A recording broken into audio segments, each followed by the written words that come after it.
تاجیکستان صدا می‌دهد.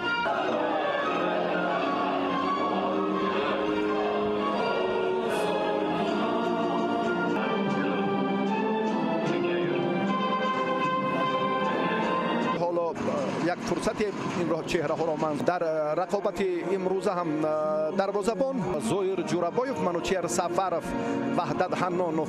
هیئت احتیاطی رو البته بعدا به شما از نزدیک معرفی خواهیم کرد. یک لحظه و صدای هشتک داور بلند شد. معذرت که یک نقطه دیگر که سرپرست این مسابقات را کشور در این ورزشگاه قرار دارند.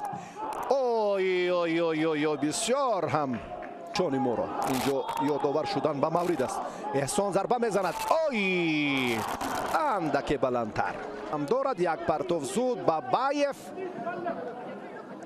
بیگ مراد در مقابل کاپیتانی دسته وضعیت. اوی اوی اوی بختی ما واقعا خندیده.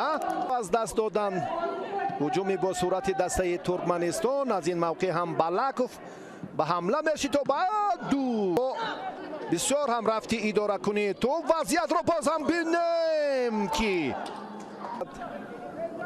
سقیش خویش هم این غضبش رو اندک برطرف کرده میتواند هجوم رو منوچهر رو آی آی آی آی آی احتمو به امیربکو به منوچهر امکان پذیر است. یک آی میابد. باز هم وضعیت ببینید که دفاعگران نیستند. حمله با سرعت فوتبال بازان ترکمنستان زود این کار را برطرف کردن لازم است. آی انا این که به دروازه حریف گل نزدی تنگز لحظه فارغ فوتبال بازانه که بیاید یک بار دیگر ببینیم. زویر جورابایف هم مقاومت نزدیک رفتنش در کار بود. بعضی اکنون برگشتن اینجا امیربک و دروازه‌بان هم توپ رو برگردانید، اما اینجا در انتظاری وحدت حنانوف روسی من شبهه دارم. یک بار دیگر ببینیم. اینقدر دفاعگری با تجربه چرا مقاومت نکرد و منوچهر سفرov هم در این فاصله در این لحظه مناسب میتوانست که باز هم حالت رو با مشکلی هم باشد برطرف سازد.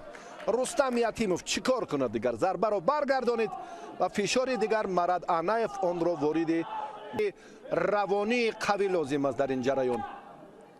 بیاد یک بار دیگر ببینیم که چگونه همین لحظه رو ما استفاده نکنیم. چگونه؟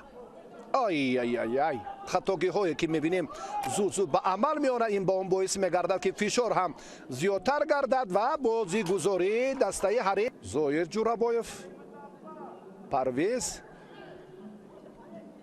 فشار زیادتر شد. کار رنگی دیگر گرفت. وضعیت مرکبتر گردید و وقتی دروازه‌بان خندید. به حمله پیوست. باز هم همراه نورالدین همراقلوف، امیربک جورابایف، دیگر بار هم احسان. یک پرتو به کرانی راست منوچهر اینجا یک ضربه. این کجا بود؟ بیاید یک بار دیگر ببینیم که چگونه احسان و چگونه منوچهر سفر و فرصت فراهم آورد. اما احسان پنجشنبه تجربه دارد. بیاید یک بار ببینیم که چی کارو سامان داده میتواند. ضربه احسان. یک عطا.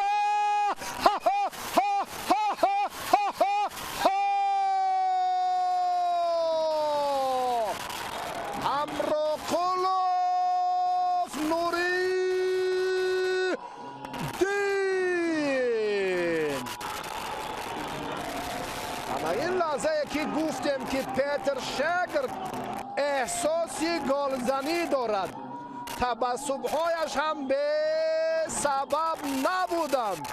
اما همین لحظه برگشت و ضربه زد. مشخصا ضربه زد. این کار را احسانی قشنگ انجام داد. بعد نورالدین همراقلوف ضربه زد و نتیجه رو برابر کرد.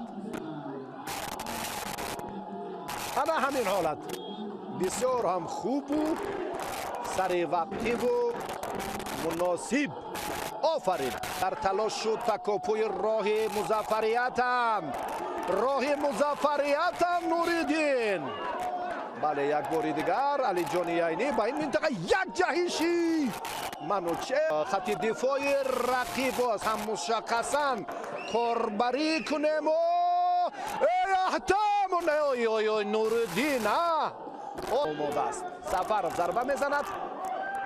از این موقع باز هم ببینید دیگر بار توپ را فوتبالبازان ما اداره کردند و سوی پیش یک ضربه یکی دیگر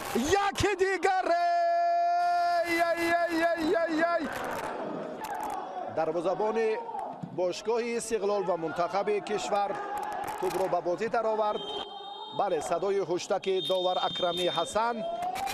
دسته ازبکستان در دایره همین مسابقات صورت میگیرد. برای توجهتان یک بار دیگر سپاس میگوییم.